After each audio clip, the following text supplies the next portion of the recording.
All right, the next speaker that we have is Jayson Schmidt. I first met Jayson at one of the NCRCs. You've spoken there a couple times.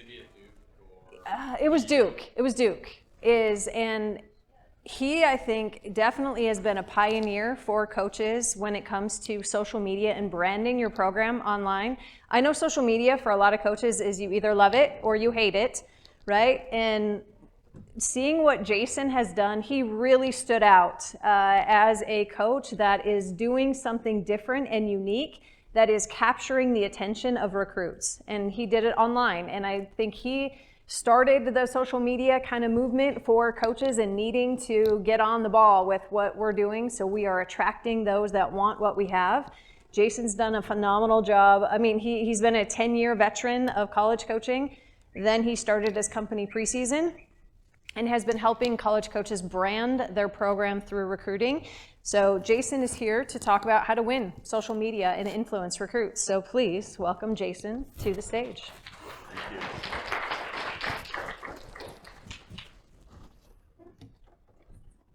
Grab this little clicker. All right. I know we're getting close to lunch, so I want to be gentle with our time, but I also want to create a ton of value for you guys. And I want to make sure that the information that I provide in this presentation is not just lofty, it's actionable. So if you can take a journey with me, we'll go ahead, we'll do that, and in about a half hour, you'll get lunch and everybody will be happy and fed, okay? I want to start this presentation and I want to help you understand me and my brain. And so I need you to know 3 things about me, all right? My name is Jayson Schmidt, and I am passionate about college athletics branding. It's part of the reason why I'm standing here. Second thing, all right, I'm passionate about helping you guys, college coaches, win, be more successful, all right? I think they go hand in hand, but in my mind, they're 2 very different things. And the third, and maybe the most fun, is I'm really passionate about the greatest social experiment in TV history, Survivor. I don't know if you can see, that's me with a homemade torch in my backyard wearing it. Does anybody watch Survivor? Yes, we got 1, 2, a couple of you guys. You guys have my heart. I appreciate you so much. I find it fascinating, and Dan obviously has his Twitter competition. I'll do my own. We don't have prizes, but if you just want to go ahead and take a picture of this and tweet like @SurvivorCBS and like try and get me on the show. If I make it on the show and win $1 million, I will buy you all a bicycle. And we'll just go riding around together and it'll be great. So anyway, crazy fan of the show. And part of the reason why I love it, and to be honest, it was my student athletes that got me back into it. We would run later practices and they'd say, "Coach, come on, wrap it up. We got to go watch Survivor. It's almost 8 o'clock. And so I got back into it. I watched it, back when I was a kid and all that kind of stuff.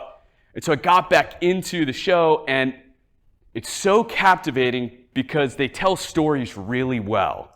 And I think there's an application there as college coaches.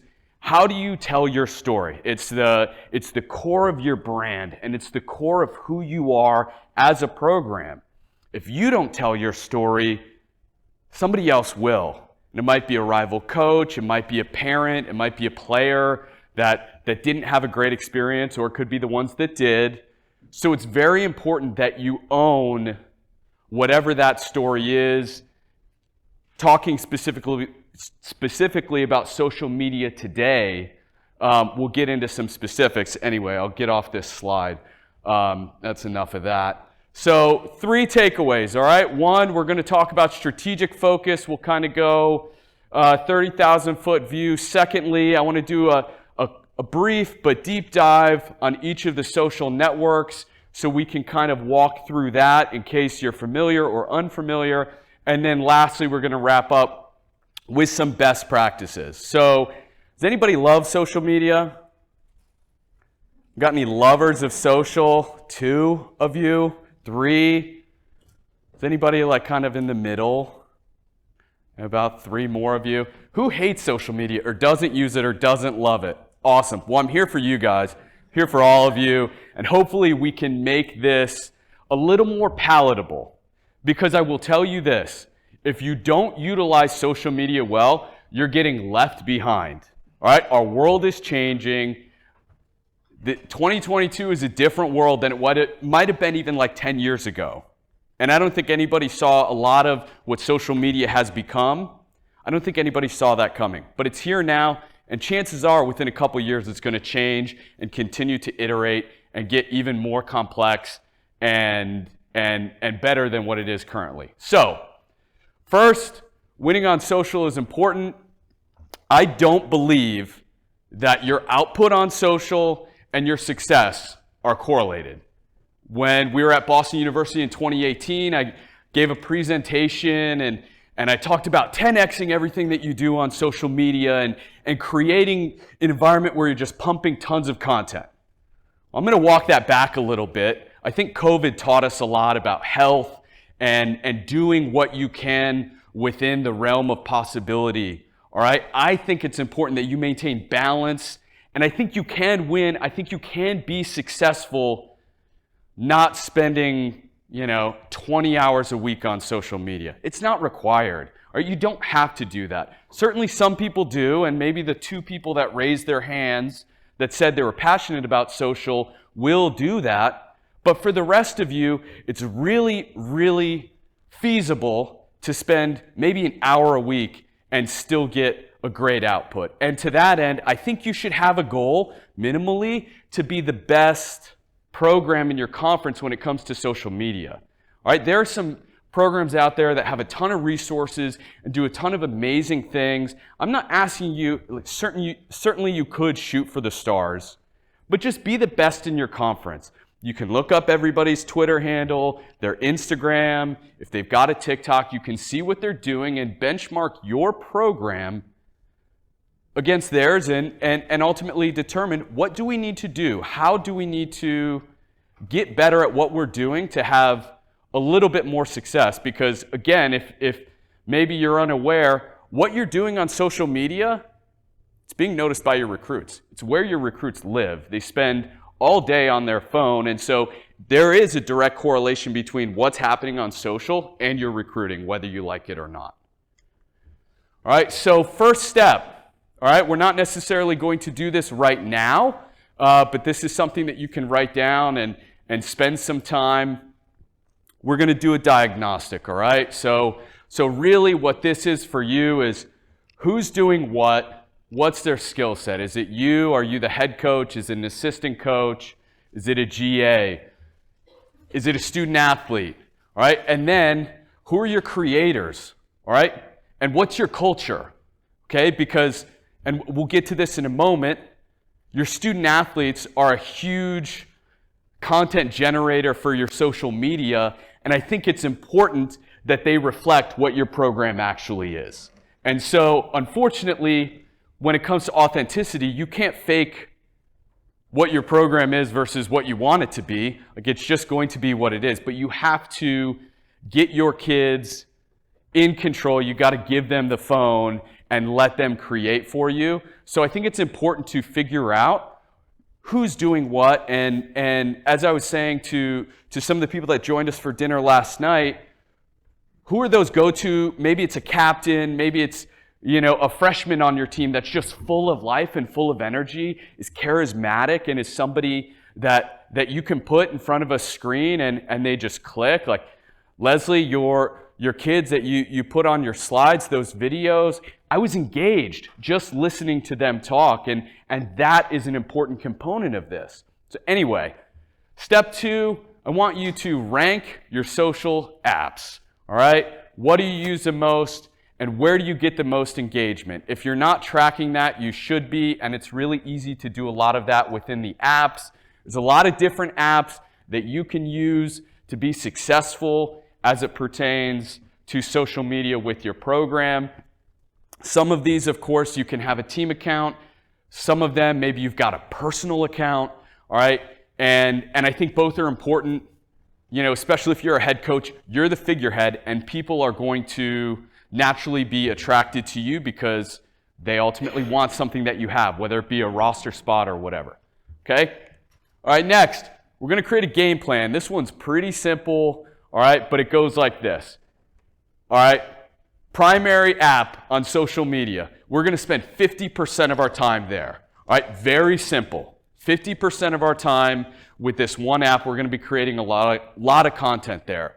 All right, our second app, we're going to spend 30% of our time, and then everything else, just sweep it all into that category, and we'll spend 20% of our time with those apps and just kind of put them all in that same bin, all right? That it's very intentional for that reason, all right? If you don't have strategy or you don't have time, it's a really clear way to kind of dial in on what's most important for your brand, okay? Moving to that first thing, and I'm moving quick here because I want lunch, and I know that everybody's probably getting hungry, all right? That first app, that most important app, you are creating native content for this, okay? It's probably Instagram or TikTok or a combination of both because they're both so heavily video right now. They can kind of be interchangeable, but you're creating video content or powerful, you know, photographs, graphic content for those apps. We're creating that native to whatever those platforms are. Does that make sense? All right, and then real quick, best case scenario, as you head into the academic year this year, right, maybe you have a roadmap that says, all right, we know what the school year looks like, we know what the recruiting calendar looks like, and for this one social media platform, we have an idea of where we're going to go with different things. If you use the TCS messaging and you have like monthly talking points, it's a really easy way to streamline what you're talking about on social. But generally speaking, if you know that you have a lot of recruits that come in February, all right, we want to ramp up social in advance of that so that when they're on campus, they're primed and ready to make a decision. Okay? All right? As we break down that primary app, we're talking 50% of the time, it's just about the life of the program, all right? It's just about what your kids do on a daily basis. It's not about what the gym looks like. It's not about what the pool looks like. It's just about them being the nerds that they are, you know, the kids that you love and the culture that you've created, all right? We were talking at that dinner yesterday, and Leslie had mentioned their team TikTok, which she doesn't touch. She just gives it to the kids. And how many views did that get? 156,000 views. And it was a video of the kids on the bus or something like that. Who's driving this bus? That's what it was. And could you have ever done that yourself? Fair point. Here's the thing, and this is a point that I'm trying to make. You're not going to get 156,000 views on a TikTok talking about how great the dining hall is. Never going to happen. But when there's moments like that that are captured and then posted onto social, sometimes things get traction, they go viral, and chances are it's because you have those charismatic kids that are a representation of your program, and ultimately, you know, crazy things happen, and a couple 100,000 views later, her program's now getting in front of eyeballs that they would have never gotten otherwise, okay? And then lastly, 20% related to graphics. And did I touch on recruiting? I don't know if I did. That's the videos where you go through the dorms and maybe it's a photo of that really cool building. And then the last thing, graphics. Everybody does graphics. If you don't have graphics or the capability to do it, it's not necessarily going to harm you because everybody does it and everything looks generally the same. Some content creators are really good or you have a really great sports information department, but if you don't sweat it, okay? That's not the important component of social. All right, your second priority app, it's basically the same thing. Some native content, all right, some reposting, aim for a 50-50 split there. All right, and then again, it's more about the moments. It's not necessarily about like planning this curated, picture-perfect social media account. It will bore a 16-year-old. I promise you that. You've probably seen that if you've given any effort to social media planning. All right, and then that 20%, that's primarily about just maintaining a presence. It's having an account with your logo on it and maybe your core values and that kind of thing. All right. Again, just live with reposting on those apps. And then the other thing I want to mention too is if you aren't maybe present on TikTok and you don't have somebody to run it or manage it, let's say, maybe it gives you the freedom to be a little more creative because there's less eyeballs there. You know, it's one thing if you've got this really beautiful Instagram account and you're worried about what that next thing that you should be doing could be. But if you're on, I don't know, name the app that you're unfamiliar with. If it's that, maybe you have a chance to be creative and do something completely off the wall and see if it gets traction. All right, those are the places where it's a little less risky to do it. Okay, and then as far as posting frequency goes, again, I mentioned it a little bit, but whatever you can do without sacrificing quality, obviously we don't want to put out bad content, and without sacrificing health. All right, if this is driving you to lose sleep or be frustrated or burned out, all right, we don't want to do that. And then the other component too, if it is just you, all right, fair question, fair point. All right, we want to focus on one platform. Let's try once a week. And again, let's just have a presence. We know that if we're not doing anything, we're going to get lapped, all right? But if we at least have a presence, we're there. All right? And maybe one kid finds us because of that presence, that's worth it, okay? So, what platforms work best for you, work best for your athletes, work best for your staff? We're going to, again, go quickly through each of them and talk about, you know, kind of some strategy in terms of each of these platforms. So, all right, we've got a lot of different apps here. Is everybody familiar with every platform on there? There's some on there that maybe you're familiar with, maybe not. All right, well, we're going to roll into it. First of all, Facebook, I think it's great for grandma and buying used golf clubs. Mike, we were talking about golfing while we were up here. I found some golf clubs for $1. They're probably 30 years old. Facebook can be good for communication, especially if you have a Facebook group or parents or, you know, maybe recruits parents, that kind of thing. I think it's important to have, again, a presence, but is it worth all of your time? Not necessarily.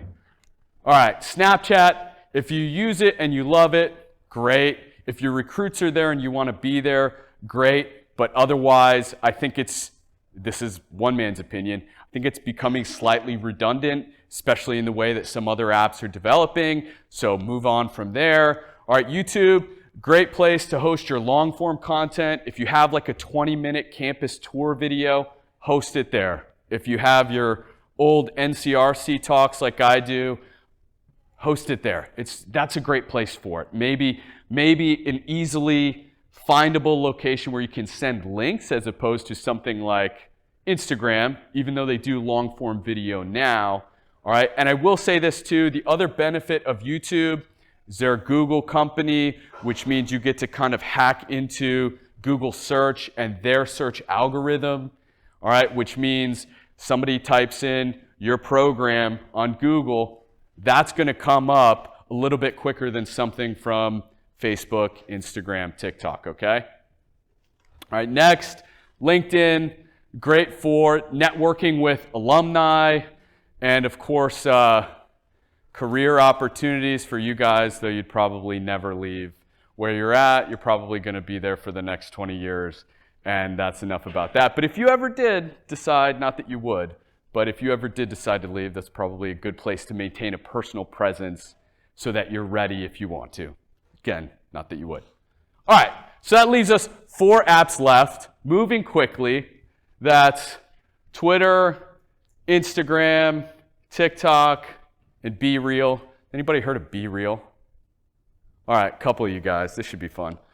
All right, first, Instagram.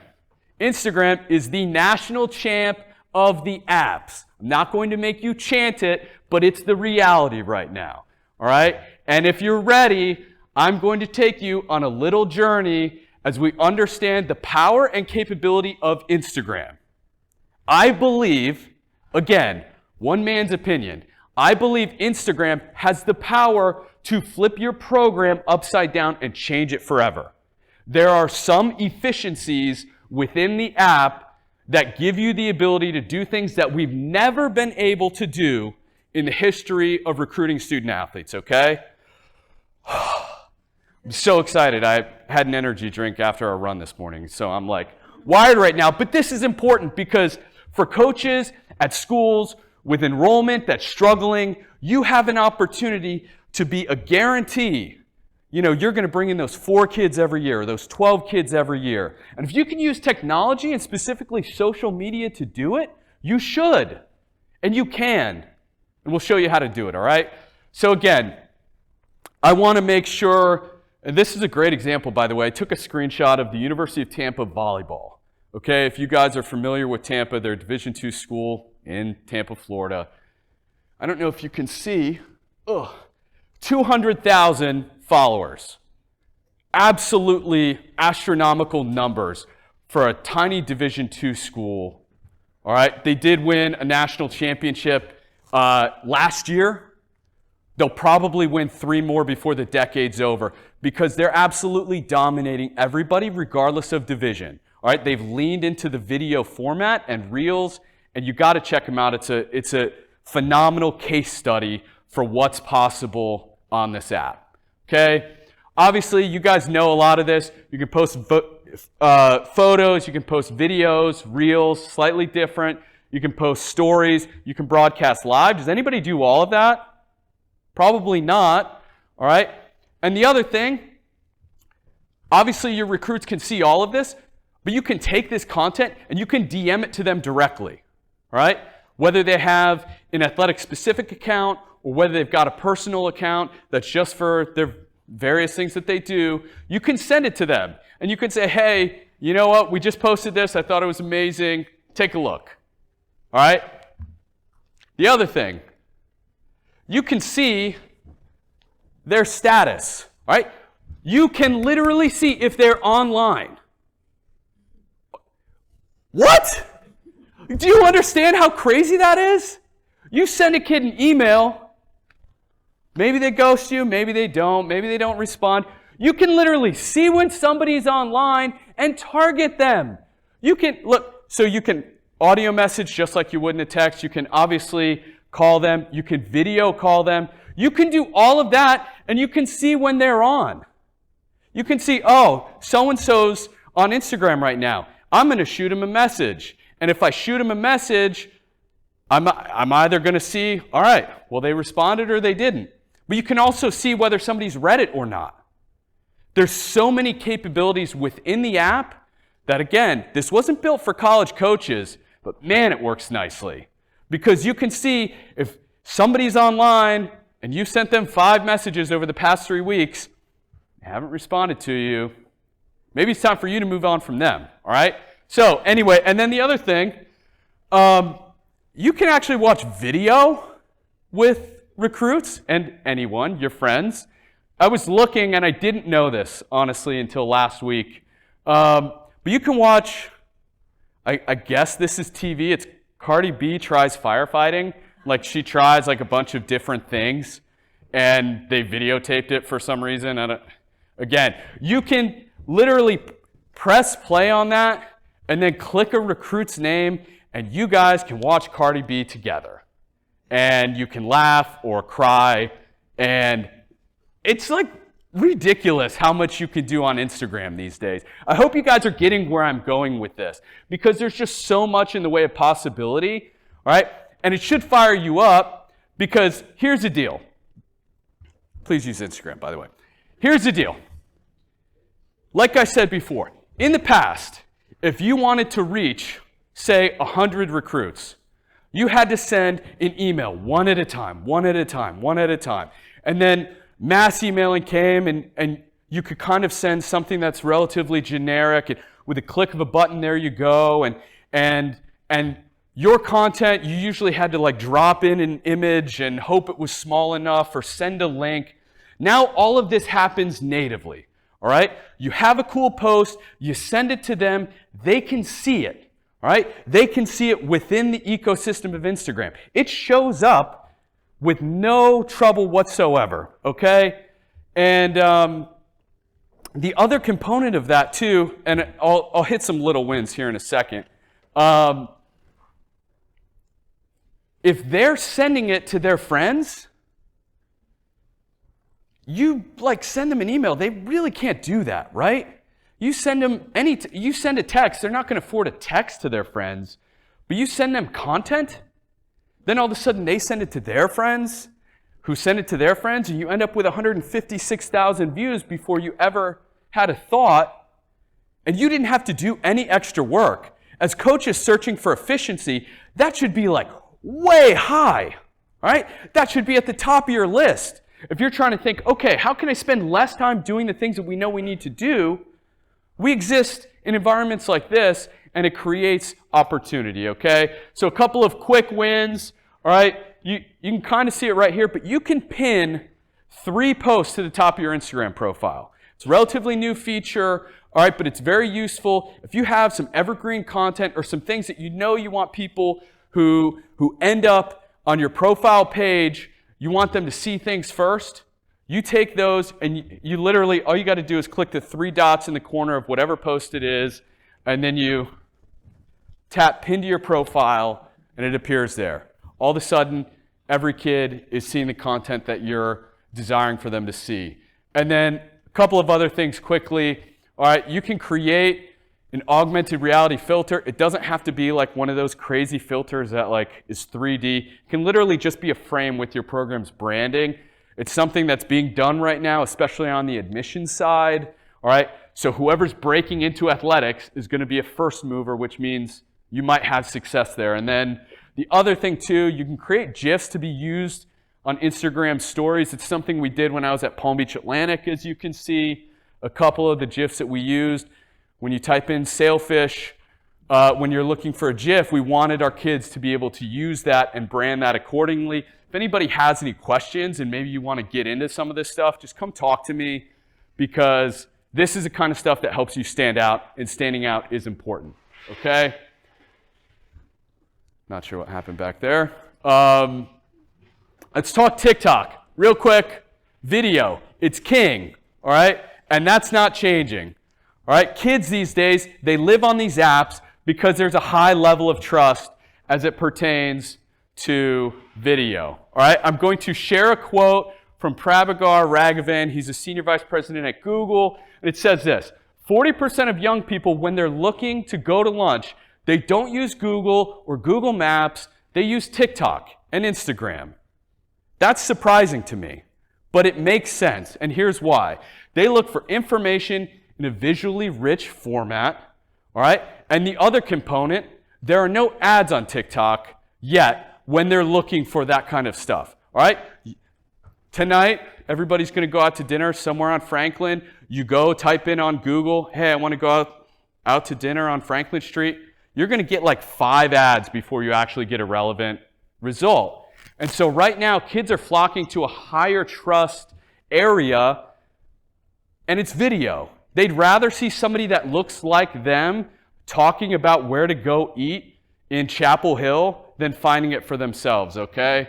And so a real quick win, if you're in the TikTok space and you want to maybe get a little more traction, keywords, hashtags, all right? Maybe keywords even more so than hashtags at this point right now, all right? If you can, in your video, in the description, you can just use your sport. So instead of saying like, on the bus, say, on the bus with our lacrosse team, all right? That is going to catch, and so now when kids are typing in lacrosse, that's going to help you pop up when people are searching for different videos or different things. They're just curious, they're browsing. Does that make sense? There's so much that we don't know about the TikTok algorithm, but it's by far the most complex algorithm on the planet right now. And Crazy. We could have an entire talk about that, but we won't because I have a 5-minute warning and it's almost lunchtime. Okay? All right. Still very undeveloped. And again, it's easy to take your videos back and forth between TikTok and Instagram. All right, Twitter, real quick. It's text-based. It's probably the least curated because it's a lot of conversation back and forth. And there's a lot of community building, a lot of threads on there. All right, you could and should spend time on Twitter. All right, and then Be Real. I'll hit this quickly. Be Real is an interesting one. It was like kind of like the app that has come of age this year. If you don't know what it is, it's designed to be a less curated social platform. So if you have an account, you get a notification once a day. It just hit like I think 30 or 45 minutes ago, and you have 2 minutes to take a picture of whatever you're doing. It uses a front and back camera, and it shows like yourself and obviously whatever you're doing, and it posts it. And once you post it, you can see everybody else. And the reason why I wanted to bring this up is because when I created an account a little while back, there were like 100 people in my contact book that I connected that were already on Be Real. And it was all my college players. It was some recruits that I recruited a couple years ago that maybe went to Palm Beach Atlantic, maybe went to other schools, all right? But they're all on this app. And it started with the college kids. They did like a college ambassador program. But if the college kids get a hold of it, then obviously you guys know, it's going to trickle down to the high school kids, all right? And that's what has happened. So this would be more of like a personal account type of thing, all right, where maybe you as a coach, you just want recruits to see your authenticity. And you know, maybe you want to do it, maybe you don't. But I think you should look at it because, again, any way that you can stand out, it's worthwhile and it's valuable, all right? Couple of best practices, real quick. Number 1, use a smartphone. You don't need a crazy expensive camera to do any of this, especially when you're recording in a native format. We're talking portrait over landscape for a lot of those videos on Instagram and TikTok. I think it's important. 2, use your athletes. They know what they want to see and they know what recruits want to see. Again, that's not the reason why you're doing any of this, but it's just a really great kind of like sidebar in all this. And then 3rd, if you are doing video, use subtitles.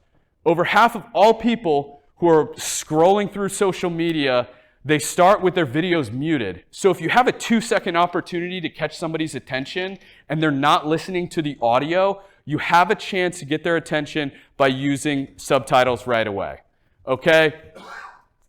And then also, authenticity, it's key. Be consistent. Try to, even when you don't want to, all right? Develop a little bit of grit as it pertains to social media, all right? And that could even be spurring on your staff or student athletes to create new and engaging content, all right? And then be concise. Nobody wants a coach to get on, you know, an Instagram Live and drone on for 45 minutes. Say what you have to say it with passion, and do it in a way that's engaging, all right? Drive recruits to action. Okay, we all know that there's a recruiting timeline, and our ultimate goal is to get kids to commit and enroll and be major players for our programs. Show them, give them the steps, and always push them, all right? If it's getting them to fill out a recruit form, say it and do it on social. If it's getting them on campus or getting them to commit, man, lay it out for them. They're moldable. They want your opinion as a coach, all right? They want to follow, and so give them the opportunity, all right? And then lastly, add value. You know, if you can figure out what they're afraid of or what makes them tick, you can really take that information and use that to create engaging content on social media. It'll be way more interesting and way more relevant, and you'll get way greater traction, all right? So that's all I have. Does anybody have any questions? Yeah, Leslie. Have you found a place or a method of scheduling Instagram posts that you would recommend? Yeah. So if anybody is kind of feeling the same thing, I love Buffer. Buffer at buffer.com, all right? They allow you, they've actually gotten like scary good in the past year. They You can schedule everything from Instagram posts to reels, stories, all of it. Maybe you have a story that it's just not the right timing. You can go in there, you can drop it in. I even think they have, they've got a discount for nonprofits or colleges or something like that. It's certainly worth checking out, but that's like number one, top of my list. So check it out. It's probably buffer.com. It'll definitely change your life in terms of loading in posts that, again, you don't even have to think about. Other thoughts? Everybody ready for lunch? Yeah. Quick question. Yeah. We get a bunch of random kids follow us on social media, whether it's Twitter, Instagram, whatever it might be. We have no idea who they are. I've never heard of them before. What do you suggest that we do with those? Do we DM them, hey, because I don't know if they're actually interested in our program, so what do you suggest that we would do with that? Yeah, well, obviously you can kind of vet them, because the beauty of something like this compared to any other format we've tried to recruit is you want to know something about a kid, they got to fill out a recruit form. Well, you can click on their profile and see so many things about them. And again, maybe they're private or maybe they don't have information in their bio, but if that's the case, and even if it's not, I'd reach out to them. I'd have a canned DM that we send to kids who aren't quite prospects and just say, hey, we're whoever, and are you interested in our program? And oh, by the way, if you are, here's a link. And maybe that gets them into your normal recruiting workflow. There are some schools, all right, and I'm not saying don't send emails, don't send texts, don't call them, don't send physical mail, but it's all a tool, all right? And I think, if not doing anything at all, we've got one client with preseason, all they do is use Instagram. That's the only way they recruit, which is way ahead of its time, honestly. But that's all they do is they use Instagram, and it's beautiful. And they follow 7,500 kids. It's the max you can follow at a time, because they're kind of in the middle of nowhere and they're trying to get kids to come to their school. And so they follow, hope to get a follow back, engage a conversation. I'm not necessarily saying do that, but I'm saying do what you can to identify the best fits. And then, you know what? If they just end up hanging around and they see information about your program, maybe they pop up later or anything like that, okay? Other thoughts, questions, anything? Awesome.